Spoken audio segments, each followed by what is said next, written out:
नमस्कार, यूपी तक देख रहे हैं आप। मैं आपके साथ मोहित कुशवाहा। राम मंदिर में चोरी होने के बाद तमाम आरोपियों के नाम सामने आए, लेकिन उन नामों में सबसे बड़ा और सबसे ज्यादा सवाल जिस नाम पर उठे वो थे रमाशंकर यादव उर्फ टिन्नू यादव का नाम। कहा गया कि टिन्नू यादव ही है, हर एक काम के पीछे टिन्नू यादव और टिन्नू यादव। लेकिन आखिर टिन्नू यादव ने किया क्या, ये हर कोई जानना चाहता है। आखिर टिन्नू यादव की भूमिका क्या थी, क्या उसकी जिम्मेदारियां थी और वो किन जिम्मेदारियों को, किन कामों को कर रहा था, क्या वही सर्वे सर्वा था जिस तरीके की मीडिया में खबरें सामने आई। लेकिन अब टिन्नू यादव को लेकर एसआईटी रिपोर्ट में कई अहम बातें लिखी गई हैं। वो बातें जिनमें कहा गया कि जिस काम की जिम्मेदारी टिन्नू यादव की थी भी नहीं, वो बहुत महत्वपूर्ण चीज टिन्नू यादव के कंट्रोल में थी। क्या टिन्नू यादव ने पैसे की चोरी की? आखिर क्या इस एसआईटी रिपोर्ट में लिखा है, हम वो बताते हैं। दरअसल एसआईटी रिपोर्ट में लिखा गया कि जो जांच अधिकारी थे उन्होंने तमाम सीसीटीवी कैमरे खंगाले। उन तमाम सीसीटीवी के कैमरों में खंगालते हुए ये बात सामने आई कि 6 लोग चोरी कर रहे थे। उन 6 लोगों के नाम थे अविनाश शुक्ला, अनुकल्प मिश्रा, लवकुश मिश्रा, मनीष कुमार यादव, करुणेश पांडे और रमाशंकर मिश्रा। इन 6 लोगों में कहीं भी टिन्नू यादव का नाम नहीं दिखाई दिया एसआईटी की रिपोर्ट में। लेकिन एसआईटी की रिपोर्ट में 2 बेहद ही महत्वपूर्ण जगह पर टिन्नू यादव का नाम जो है लिखा गया।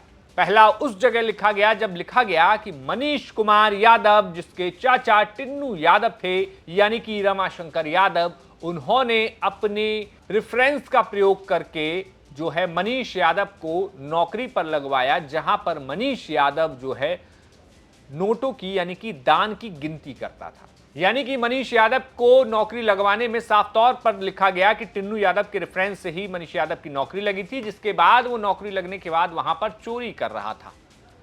लेकिन एक और काफी अहम जगह पर टिन्नू यादव का नाम इस पूरी 6 पन्नों की रिपोर्ट में दिखाई देता है। इस जांच रिपोर्ट में अगली जगह जहां पर टिन्नू यादव का नाम मेंशन था वो मैं आपको पढ़ के सुनाता हूं। 9 पन्ने की रिपोर्ट में लिखा गया कि जांच के दौरान यह तथ्य प्रकाश में आया कि बिना स्पष्ट लिखित आदेश के हुंडियों की चाबियां अथवा पहुंच संबंधी व्यवस्थाओं को रामशंकर यादव उर्फ टिन्नू कर रहे थे। किसी भी व्यक्ति के पास बिना औपचारिक प्राधिकरण के भेंट चढ़ावा पात्रों की चाबियों की अभिरक्षा होना अनाधिकृत पहुंच का जोखिम उत्पन्न करता है। गणना प्रभारी होने के नाते तथा हुंडियों के खोलने की प्रक्रिया की निगरानी करने वाले अधिकारी के रूप में सुभाष श्रीवास्तव इस अनौपचारिक व्यवस्था को जारी रहने देने के लिए उत्तरदायी हैं। यानी कि हुंडिया मतलब जिसमें दान डाला जाता था, जो दान पात्र, जो दान पेटियां, उनको यहां पर हुंडियां जो है एसआईटी की रिपोर्ट में बताया गया है। हुंडियों की चाबी टिन्नू यादव के पास थी, जो कि अनाधिकृत तौर पर थी। इस काम की जिम्मेदारी किसकी थी? इस काम की जिम्मेदारी थी सुभाष श्रीवास्तव की, जो कि उनकी काम में लापरवाही पाई गई। यानी कि टिन्नू यादव के पास चाबियों का होना सुभाष श्रीवास्तव के काम की सबसे बड़ी लापरवाही थी। और यही वो 2 कारण हैं जहां पर टिन्नू यादव का जिक्र मिलता है। इस पूरी एसआईटी रिपोर्ट में सीधे तौर पर कहीं नहीं लिखा कि टिन्नू यादव ने कोई चोरी की या किसी तरीके के सीसीटीवी में टिन्नू यादव जो है पकड़े गए।